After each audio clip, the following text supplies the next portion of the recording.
Hello everybody, Glass Half Dead here. Now you're about to see a little bit of a sizzle reel, I like to call it, for the interview between me and Michael T. Holy. We talked about a lot of stuff, 2 hours, 15 minutes kind of thing, and I thought just very quickly, I'd give you 15 minutes of the highlights, not exactly the best bits, the best takeaways, but the bits that should hopefully whet your appetite for a little bit more. But I'm here very quickly to let you all know, just so that it's officially out there on my channel. If you're on my Discord, you probably already know. But next year, June the 27th and 28th, I will be running a tournament at the LGT. The LGT is the London Grand Tournament, which is the second biggest Warhammer event in the world. First biggest in Europe.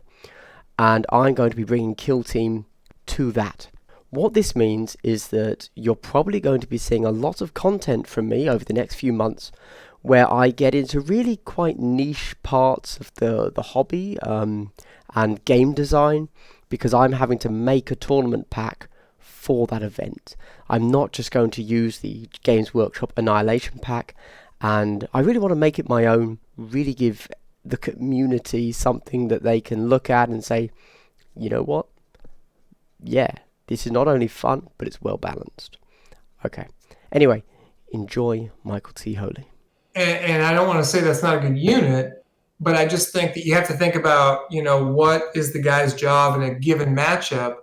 And, there's some times where that's a nice thing to have, but generally speaking, you're better off shaving some of those points in a given matchup to be able to have some more guys do other things, I think. And then I think as a counterpoint to that, a model that I take that I've never take is my veteran sergeant with the storm shield and the storm bolter. And then he was all about facing plasma. And what I had found when I fought against plasma spam lists is that one guy was going to charge and hopefully make his charge and kind of lock up an area. And then a couple guys were going to run like crazy across the field and try to get cover. But you could only expect so many guys to be able to do that. Maybe one, maybe two. And then other guys had to kind of stay back. And in terms of that staying back, I found in every layout I did, there was one guy who was going to be just hanging out in the open. There was just always a guy you wanted in the open. And if you didn't have a guy who could be in the open, then you were... you kind of ended up hiding, on a side, and then that gave a lot of options to the other. So that guy's job was to just go out and give all the plasma guys a shot. You know what I mean? And just kind of be a target, and and he worked brilliantly at that. He worked against me, and I knew I was doing that trick, but it's just like, Jesus, I can either, shoot with a 5, a single shot all the way downtown, or I can take my shots against this guy and maybe I break through. And you will see when I actually got to the game against the Astra Militarum, he did get killed in the first round, like the first thing that shot at him. So Okay, in which case, before we go to the 5th, I have to ask, chess clocks. Chess talks? Chess clocks. Oh, chess clocks. How do you feel about chess clocks? Well, they make the game a lot more stressful. I'll tell you that much. Okay. But my experience in Warhammer and in this is games don't finish without them. And I know other people are like, oh no, I have no problem finishing. I will tell you, when we put it, I'm probably not as fast a player as some people are. But generally speaking, my opponents are just as by and large. And the one exception to that would be we didn't talk about Asuryani. Day one, Alec Berryman, that guy's a fast player. Yes. That dude is just a fast player, and he had, no problem, didn't need that chess clock. Generally speaking, when I'm on a chess clock, I am using less time than my opponent. And that's going back to big Warhammer, where they're generally more experienced with the chess clock than I am. Mm-hmm. So it's not like a chess clock use issue. It's just that I not only don't play super fast, but people do not play me super fast, even people who are normally a little bit faster.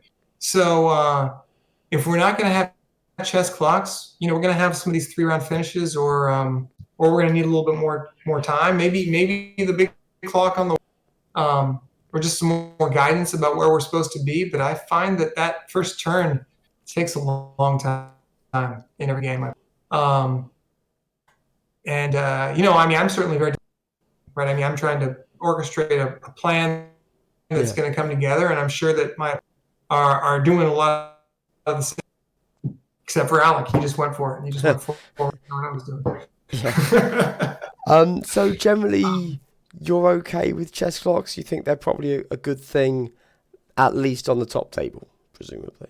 Yeah. I don't. Again, they are stressful, but I think that they get games finishing on time, and people just need to get in the habit and use them. I think Sheldon doesn't like them, so I don't know if Alex likes them, so we might not see them. We might see some other alternatives, and that's fine. I think chess clocks are pretty unfriendly to beginners. Yes, sure. I think they're a little bit like the door that we've been playing with. I think the door rules that we've been playing with are great for two people who really understand them. They're just a neat addition to the game. But anytime you're playing with somebody who doesn't understand them, they're like a really annoying trap. And chess clocks are a little bit the same thing. Like if you're kind of a new player and you're not like a chess clock is going to really throw you off and kind of make you have less fun. But if you have two people who really know how to use chess clocks, I think they're they're going to make the game go, and you can kind of pick any amount of time you want to play, and just you're bound to that. So I can understand not wanting to use them, not wanting to scare away people, because we're growing this hobby. It's about the number of dice you roll, right? You're going to get a lot of dice on the table with just knife scouts who are wounding on 3s, or 2s. Yeah, no, I recently started building a Blood Angels roster, thinking Yeah. nobody has seen this on the board. Nobody has ever said Blood Angels are good in Kill Team. But now you have, so I will stop building that. I've ruined it. Oh my God. Yeah. Oh well. Yeah. Oh well. You should have just told me beforehand, don't bring up Blood Angels no matter what. Yeah. I'll just cut this first half hour. It's fine. Yeah, there you go. Good. Yeah. So, okay. So I don't know if I want to ask this yet, because it could be a huge tangent, but because it's kind of being alluded to here. So what we were talking about a little bit earlier is that in SoCal Open, we were still playing the same primaries as the core book. If you hold one, essentially, if you hold one, you get 1 point. If you hold two, you get another point. If you hold more than your opponent, you get another victory point. However, it seems like people are pretty excited to try out that, but in addition to that, also, if you kill one model from the enemy team, you get a victory point. If you kill more than your opponent kills, you get a victory point. Yeah. Will, you were kind of saying there that the Space Marines are already killy enough, and the reason you go White Scars is because they're killy enough. You need to fill in your weakness, not bolster your strength. Is that going to change? Obviously, I know you're a man of testing and data. Yeah. And possibly you haven't tested this new hold one, hold more, kill one, kill more scheme to the point that you would like. But do you think that will change what you do? I don't know if it'll change. It's certainly going to change what I do. In other words, when Alex reveals what's going on at LVO, it's going to substantially impact what I choose to bring to LVO, right? And when Sisters of Battle, they've probably been released. Have they been released? They've been released, but we're not getting official rules until January, it seems. And we assume that we're going to get the kill team in January as well. But we don't know. Okay, so maybe not relevant for LVO. But I was going to say, that would be certainly something to look at too. But certainly we need to know the mission parameters first, and then I think, I might be building a new army again, Sure. right? Because you gotta think about I mean, if you want, at least if you want to go and kind of like do the best you can to win, it's not just about bringing the faction you kind of have played a lot, right? You have to play to the mission, and I mean, the idea of bringing a few extra Storm Guardians might not. I don't know. I don't know if that's going to be a sensible. I mean, I think that'd be a huge meta shift. Oh, it would Um, be massive. Yeah. yeah. That being said, I mean, we didn't really see a lot of hordes at SoCal. And so people talk about like that, like the horde meta, but I didn't see that at all. Um, Do you think that's possibly because people that play Kill Team, because it's still a very immature community, people are not, and there's no money on the line.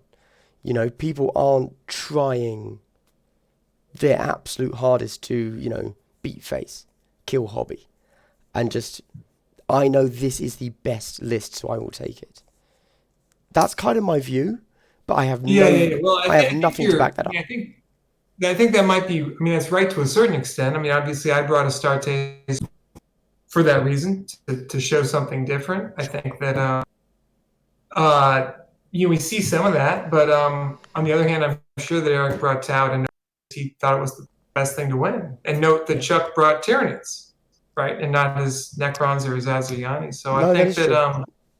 I think there's more guys who are going to be out there getting competitive, and we're seeing more. You're going to get the best players when you get these groups of people who are good, who are playing against each other a lot. Yeah. And you got Chuck and Eric up there, and now, I mean, after SoCal, I've become aware of these, Luke and Alex and Emmanuel, Yeah. right? And they're all in a community together. I think possibly with Biernid and Utsikal. That's a worrying community. Yeah.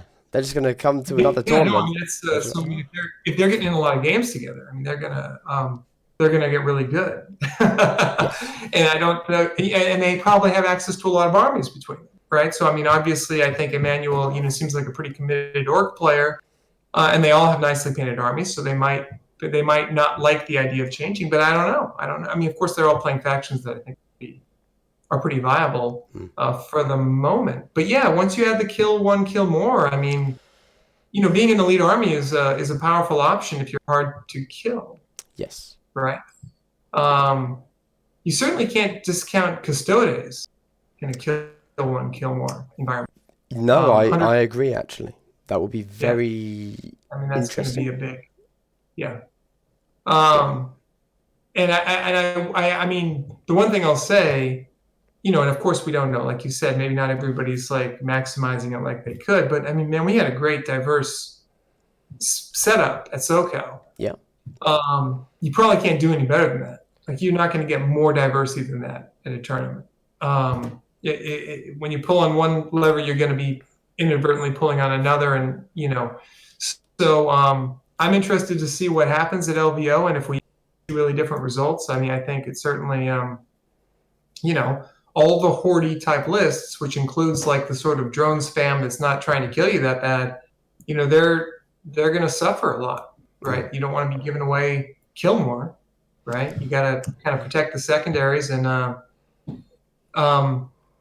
yeah, we'll see. But then if it's just hold one and hold more, yeah, I don't know. We'll have to see how it's written out, right? Because I think another thing that's interesting right now that is sort of not talked about enough is that the fact you can only score 9 points for your primaries is pretty important in balancing people who are good at holding objectives against people who aren't. Yeah.